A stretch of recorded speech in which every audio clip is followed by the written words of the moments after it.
여러분 혹시 호박벌을 아십니까?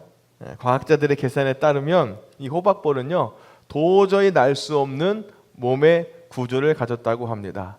화면에 나와 있는 건 꿀벌인데요, 호박벌은 조금 더 큽니다. 몸집은 너무나 크고 무거운데 비해 날개는요 터무니없이 작기 때문에 이 비행 역학적으로 볼 때 이거는 날지 못한다 라는 것을 과학적으로 이야기를 했답니다. 그런데 호박벌이 웬일인지 이것을 극복하기 위해서 초당 무려 200회 이상의 날갯짓을 한다는 거예요. 이는 단순히 나는 것이 아니라 온 힘을 다해 공기를 쥐어짜는, 어쩌면 사투, 전쟁과 같은 일이 아닐까 생각이 듭니다. 그런데 이 호박벌 한 마리가 꿀을 따기 위해서는요 하루에 비행하는 거리가 평균 10km에서 많게는 20km에 달한다고 해요. 호박벌의 수명을 고려할 때 이 작은 벌 한 마리가 평생 날아가는 거리가 수천 킬로에 이른다고 합니다. 더 놀라운 사실은요, 호박벌이 시속 15에서 20km의 속도로 비행을 하면서 자기 몸무게의 80%에 달하는 화분, 그러니까 꽃과 꿀들을요 몸에 달고 지치지 않고 집으로 돌아온다는 거예요. 어떻게 가능했을까? 많은 공충학자들이 아무리 연구를 하고 공부를 해봐도 과학적으로요, 공기역학적으로 설명을 할 수가 없더라는 거예요. 아니, 저 짧은 날개로 저 무거운 몸을 어떻게 날 수 있을까? 그런 몸을 가지고 수천 킬로를 날아다니니까요. 그런데 이런 결론을 내렸답니다. 호박벌이 그렇게 날갯짓을 하는 이유는요, 나는 벌이다, 그러므로 날 수 있다, 그 생각으로 그렇게 날갯짓을 한다고 합니다. 그 당당함으로 수많은 날갯짓을 한다는 거예요. 오늘 2026년 첫 예배를 드리는 우리 성도님들의 마음속에 이 자신감이 있기를 주의 이름으로 축복합니다. 세상은요 우리 형편을 보고 안 된다, 어렵다 라고 이야기할지 모르지만 우리는요 세상의 계산으로 사는 사람이 아니잖아요. 우리는 하나님의 자녀다. 호박벌이 나는 벌이다, 날 수 있다 라고 생각했던 것처럼 우리는 하나님의 자녀다. 그러므로 나는 할 수 있다, 이겨낼 수 있다, 하나님이 주신 힘으로 반드시 날아오를 수 있다 라고 하는 이 믿음의 자신감이 오늘 저와 여러분의 있기를 주님의 이름으로 축복합니다. 옆 사람에게 다시 한번 이렇게 인사하겠습니다. 당신은 할 수 있습니다. 아멘. 사랑하는 성도 여러분, 그래서요 2025년에 무거운 짐은 다 벗어두고요 이제 하나님의 자녀라고 하는 그런 당당한 날개를 펴고요 주님이 우리와 함께 날고 계신다는 믿음 가지고요 올 한 해 우리 교회가 사랑 안에서 서로의 날개가 되어서 함께 세워져 가는 영광스러운 비상을 하는 저와 여러분이 되기를 주의 이름으로 축복합니다. 이 믿음의 자신감을 담아서요 우리를 날개 하신 전능하신 하나님께 우리 기쁨의 박수로 하나님께 영광 돌리겠습니다. 할렐루야. 이제 두어 달 동안 고린도전서의 말씀을 자세하게 여러분과 함께 읽어가면서 교회에 대한 말씀을 드리려고 합니다. 우리가 교회에 대해서 아는 만큼 온전한 교회의 모습으로 든든히 세워져 갈 수 있기 때문에 이제 더욱 온전한 교회의 모습으로 나아가기 위해 이 말씀을 듣고요 함께 기도하려고 해요. 자, 여기서 질문을 하나 드리겠는데요, 여러분 교회가 무엇이라고 혹시 생각하십니까? 자, 여러분이 지금 떠오르는 교회에 대한 이미지 한번 생각해 보시자고요. 교회는 땅일까요? 아니면 건물일까요? 아니면 교회는 이렇게 예배드리는 장소일까요? 우리가 교회 가자 그러면 여러분 무엇을 생각합니까? 교회가 어디야 라고 생각하면 무엇이 먼저 떠오르나요? 그것도 아니면 예수님을 믿는 사람들이 모여있는 이 모습을 말하는 것일까요? 자, 오늘날 많은 교회들이 이런 문제가 있네, 저런 문제가 있네, 이런 말, 여러분 이런 말을 듣는 게 이제 어려운 일은 아니잖아요. 온갖 매스컴에서 교회에 대한 비판을 쏟아내고 있습니다. 바람직하지 않은 교회, 즉 이단 교회의 문제들까지도 한국 교회의 고질적인 문제라면서 함께 전통교회도 어려움을 당하고 있습니다. 그런데 근본적으로는요 이것이 분명히 많은 사람들이 교회를 다니고 있으면서도, 내가 오늘 교회에 다니고 있으면서도 정작 교회가 무엇인지 모를 수 있기 때문이다 라는 것입니다. 교회를 다닌다고 말하면서 정작 교회가 무엇인지 내가 모른다면 진짜 큰 문제가 아닐까요? 사랑하는 여러분 교회가 무엇이라고 생각하시나요? 교회가 무엇인지를 알기 위해서는 오늘 말씀에서 부르심이라는 말을 정확하게 이해할 필요가 있습니다. 부르심. 자, 오늘 본문 1절 말씀을 보면 바울이 자신을 뭐라고 하냐면 부르심을 받은 사람이라고 고백을 해요. 뭐를 받은 사람이요? 부르심을 받은 사람이요. 그리고 2절 끝 부분에는 성도를 뭐라고 표현하냐면 부르심을 받은 자들이라고 이야기를 합니다. 그리고 우리말에는 잘 나타나 있지 않지만 2절을 시작하는 단어인 교회, 즉 헬라어 에클레시아라는 말에도 부르심을 받은 사람들이라는 뜻을 가지고 있습니다. 자, 부르심을 받다. 이 말은 초대되었다라는 뜻입니다. 성경에서는 하나님에 의해서 선택이 되어지고 지명을 받고 여기로 와, 이리로 와 라고 해서 모인 사람들을 교회라고 이야기를 해요. 자, 바울은 사도로 부르심을 받았잖아요. 예수님 믿는 사람들은 성도로 부르심을 받았습니다. 그리고 교회는요, 저 세상으로부터 하나님의 부르심을 받은 사람들입니다.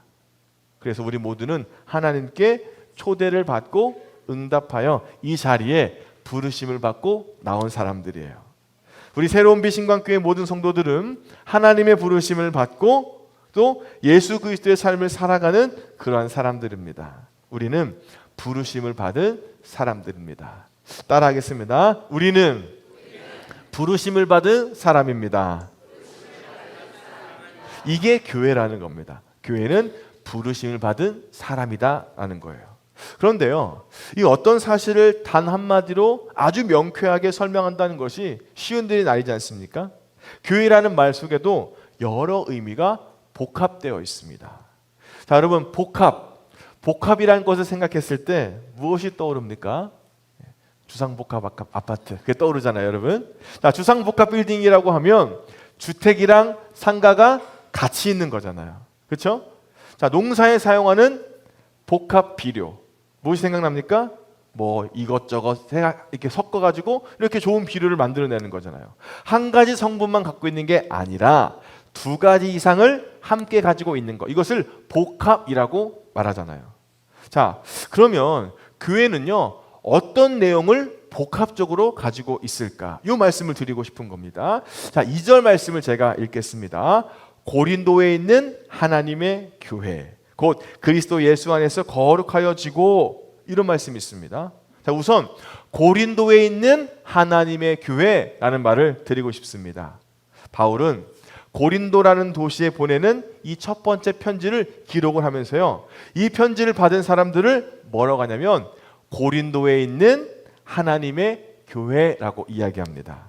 자, 이 간단한 말 속에는 하나님의 교회라는 말과 고린도에 있는 교회라는 말이 같이 붙어 있잖아요. 이 말씀을 보면 교회가 누구에게 속해 있는지 알 수가 있습니다. 교회는 오늘 말씀처럼 하나님의 교회라는 겁니다. 따라하겠습니다. 교회는 하나님의 교회입니다. 자, 하나님의 교회라는 말이 무슨 뜻이냐면 하나님의 교회는 누가 만드셨어요? 하나님이 만드셨어요.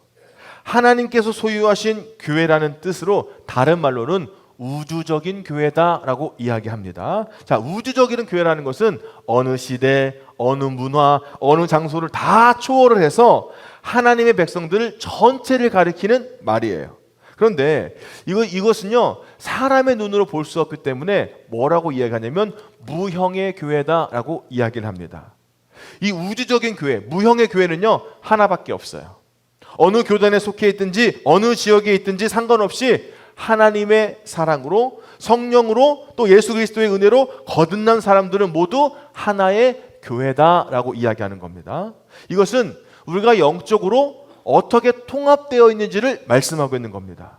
이런 우주적인 교회는요, 어떤 조직이나 집단, 이것을 가리키는 것이 아니라 영적으로 교회가 하나님께, 예수님께 속해 있다라는 것을 가리키는 말입니다. 그러니까요, 예수님을 믿는 모든 사람들이, 교회 다니는 모든 사람들이 다 뭐라고요? 하나다라는 겁니다. 오늘 저와 여러분은요, 하나의 교회인 줄로 믿습니다. 저 멀리 아프리카에 있는 선교사들도, 중국에서, 동남아시아에서, 남미에서, 미국에서 있는 선교사님과 성도들도 우리는 다 하나의 교회다. 이것을 하나님의 교회다라고 이야기하는 겁니다. 우리는요 함께 세워져 가는 하나의 교회, 새로운 빛 신광교회임을 믿습니다. 이것은요 우리가 결정하는 게 아니라는 겁니다. 이것은 하나님이 결정하신 거예요. 우리는 단지 하나님의 이 결정을 믿고 의지하면서 순종하는 겁니다.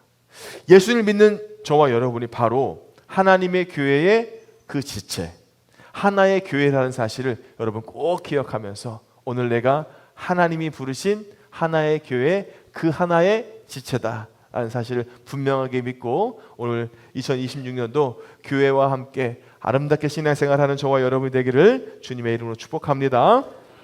자, 그런데요 아까 말씀드렸죠, 복합이란 말.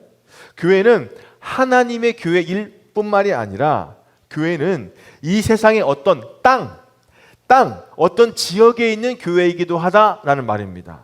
교회는 땅에 있는 교회입니다.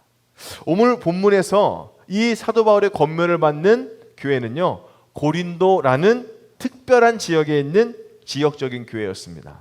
고린도는 현재 그리스의 남쪽에 있는 도시인데요, 고린도 운하로도 되게 유명한 도시입니다.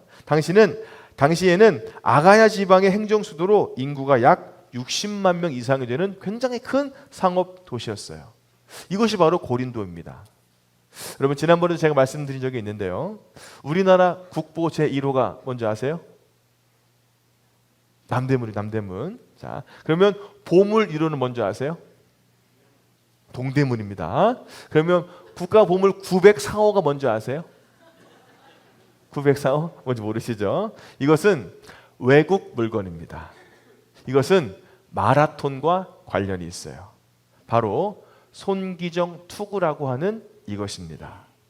자, 1936년에 베를린 올림픽에서요 손기정 선수가 마라톤에서 금메달을 차지하지 않았습니까?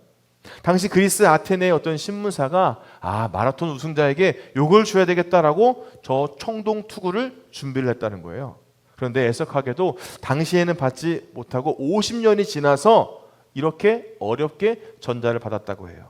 그래서 손기정 선수가요 이것을 국가에 기증을 했고 오늘 그때 정부가 서구 유물로는 처음으로 보물 904호로 지정을 했답니다. 그런데 갑자기 이 투구 이야기를 하는 이유가 무엇일까요? 이 투구는요 기원전 7, 8세기 것으로서 고린도 사람들이 전쟁을 할 때 사용했던 그 투구라는 거예요. 우리는 이 투구 하나를 통해서 당시 조선 사람이 일장기를 달고 뛰어야 했던 가슴 아픈 역사를 만나기도 하고요. 그리고 잘 알려져 있지는 않지만 그리스에 있는 고린도라는 도시도 만날 수가 있습니다. 마찬가지로요, 보이지 않는 하나님의 교회가 교회의 생명이라면 보이는 지역적인 교회는 교회의 실체입니다. 자, 이 투구를 통해서 한국 역사를 보고 고린도라는 도시를 조금이라도 볼 수 있는 것처럼 우리는요 이 보이는 이 교회를 통해서 보이지 않은 하나님의 교회를 만날 수가 있다는 거예요. 이해 가셨죠? 그러니까 이 교회는요 우주적 교회라는 보편성과 지역적인 교회라는 특수성을 함께 가지고 있다, 복합적으로 가지고 있다, 그 말씀을 드리고 있는 겁니다. 만약에 우주적인 교회만 강조하면 어떻게 돼요? 무교회주의자가 됩니다. 반대로 이 지역적인 교회만 강조하면 극단적인 교파주의자가 됩니다. 그래서 교회의 본질은 지역에 있는 하나님의 교회다라는 겁니다. 따라하겠습니다. 지역에 있는 하나님의 교회. 여기 우리 신광교회는요 서울시 양천구 중앙로 211에서 하나님의 꿈을 이어가고 세상의 복음의 빛을 나타내는 하나님의 교회인 줄로 믿습니다. 이 시간 함께 예배드리며 이 지역에서 교회를 이루어가는 사랑하는 성도들의 가정과요, 이 모임과 장소, 하나님의 뜻을 이루어가는 하나님의 교회인 줄로 믿습니다. 그래서 우리가 이 눈에 보이는 교회의 모습을 통해서 성도들의 사랑을 통해서 이 예배를 통해서요 우리가 보이지 않는 하나님의 교회를 나타내야 된다, 이 말씀을 드리고 있는 겁니다. 그래서요 우리 신광교회를 통해서 우리는 진짜 하나님의 교회를 이루어가고 진짜 하나님의 꿈을 이루어가고 예수 그리스도의 복음의 빛을 나타내는 진짜 교회를 이루어가야 된다라는 겁니다. 그리고요, 우리의 가정과 삶에서도 진짜 교회의 모습을 이루어 가야 된다라는 겁니다. 그러면요, 하나님의 교회이면서도 이 세상에 있는 교회가 어떻게 진짜 교회의 모습을 가질 수 있을까요? 진짜 교회는 어떤 특징을 가지고 있을까요? 일반적으로 교회의 특징으로서 가장 꼽아야 되는 것은 무엇이냐면 거룩성입니다. 따라하겠습니다. 거룩성. 자, 거룩한다는 말은요, 따로 떼어놓다라는 뜻이에요. 어떤 목적을 위해서 이것을 따로 구별해 놓다라는 것을 거룩하다라고 이야기하는 겁니다. 교회는요, 이 세상에 있지만 구별된 사람들입니다. 교회는 거룩해야 돼요. 그렇다면 교회의 가장 으뜸되는 속성으로 거룩성을 꼽아야 되는 이유가 무엇이 있을까요? 2절 말씀입니다. 고린도에 있는 하나님의 교회 곧 그리스도 예수 안에서 거룩하여지고 성도나 부르심을 받는 자들과. 자, 바울은요, 고린도에 있는 하나님의 교회가 어떤 것인지를 우리에게 이야기합니다. 그것은 그리스도 예수 안에서 거룩하여진 사람, 그 사람들을 진짜 교회라고 우리에게 말하고 있어요. 여기서 중요한 말은 거룩하여지고 라는 말인데요, 이 말은 수동태 현재 완료형으로 되어 있는데, 그러니까 이것은 교회가요, 내 스스로 거룩해진 게 아니라 누군가 엄청난 힘에 의해서 거룩하게 되었고요, 또 그 거룩해진 결과로 지금도 계속해서 거룩하여지고 있다라는 것을 가리키는 겁니다. 사랑하는 여러분, 교회는요, 오늘 저와 여러분은 어떻게 거룩하게 되었을까요? 예수 그리스도 안에서 거룩하게 된 줄로 믿습니다. 예수 믿는 사람들은요, 그 스스로의 노력에 의해서 하나님께 드려질 수 있도록 구별된 것이 아니라는 거예요. 우리의 힘으로, 우리의 지혜로, 우리가 가진 것으로 거룩해지는 게 아닙니다. 예수 믿는 사람들이 거룩하게, 즉 구별되게 살아갈 수 있는 이유는 예수님께서 오늘 우리와 함께 하셔서 우리의 죄를 씻어주시고 우리를 하나님의 자녀로 불러주셨기 때문에 우리가 거룩해진 것입니다. 교회가 거룩하다는 것은요, 그 교회가 윤리적으로, 도덕적으로 어떤 예배의 모습이 거룩해지는 것이 아닙니다. 교회의 거룩함은 거룩하신 예수님께 속해 있기 때문에, 오늘 저와 여러분이 예수님께 속해 있기 때문에 거룩해짐을 믿습니다. 여러분, 더러운 마음이 있으면 더러운 사람이잖아요. 아름다운 마음이 있으면 아름다운 사람이듯이 거룩하신 예수님이 함께 하시는 사람은 거룩한 사람들입니다. 교회는 거룩하신 하나님이 함께 계시기 때문에 거룩함으로 나아갈 수 있어요. 그래서 우리는 하나님을 떠나서는, 예수님을 떠나서는 아무것도 아니라는 거예요. 오늘 우리와 함께 가신 예수님이 우리를 거룩하게 만드시기 때문에 우리는 더욱더 예수님을 붙잡고 하나님의 사랑을 붙잡고 나아갈 수가 있다는 겁니다. 사랑하는 여러분, 하나님께서는요, 여전히 부족한 우리들을 거룩한 사람이라고 불러주세요. 여러분, 주위의 사람들을 보십시오. 거룩해 보이십니까? 아니면 더 거룩해 보이십니까? 더 거룩해 보이시잖아요. 왜요? 예수님 안에 거하기 때문에, 거룩하신 예수님께 속해 있기 때문에 우리는 거룩한 사람으로 나아갈 수가 있다는 겁니다. 예수 그리스도를 통해서 너를 거룩하게 만들었어, 이렇게 불러주시기 때문에 오늘 우리가 거룩한 사람이 된 줄로 믿습니다. 사랑하는 여러분, 하나님은 우리를 예수 그리스도 안에서 이루어질 결과를 바라보시고 우리를 거룩한 사람이라고 불러주셨어요. 거룩한 사람이 모이는 곳이 바로 교회입니다. 오늘 우리 신광교회가 예수 그리스도 안에 속해 있음으로 말미암아 거룩한 교회요, 거룩한 성도임을 믿으시길 주의 이름으로 축복합니다. 마지막으로 2절 말씀을 함께 보겠습니다. 고린도에 있는 하나님의 교회 곧 그리스도 예수 안에서 거룩하여지고 성도나 부르심을 받은 자들과 또 각처에서 우리의 주 곧 그들과 우리의 주 되신 예수 그리스도의 이름을 부르는 모든 자들에게. 이번에 주목하려고 하는 말씀은요, 또 각처에서 우리의 주 곧 그들과 우리의 주 되신 예수 그리스도의 이름을 부르는 모든 자들에게 라는 말입니다. 이 중에서도 각처에서와 모든 자들에게 라는 말이에요. 이것은요, 고린도에 있는 사람들뿐만이 아니라 그 주변에 있는 다른 사람들도 이야기하는 거예요. 고린도에 있는 성도들뿐만이 아니라 그 주변에 있는 성도들도 가리키는 거예요. 이것은 공동체라는 것을 이야기하는 겁니다. 예수님을 믿음으로 거룩해진 사람은요, 어느 곳에 있든지 각처에 어떤 모습으로 있든지 우리가 다 하나라는 겁니다. 동일한 교회이고 동일한 공동체예요.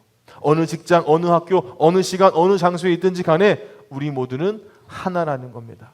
하나님은요, 하나님의 사랑으로 우리를 하나로 만들어 주셨어요.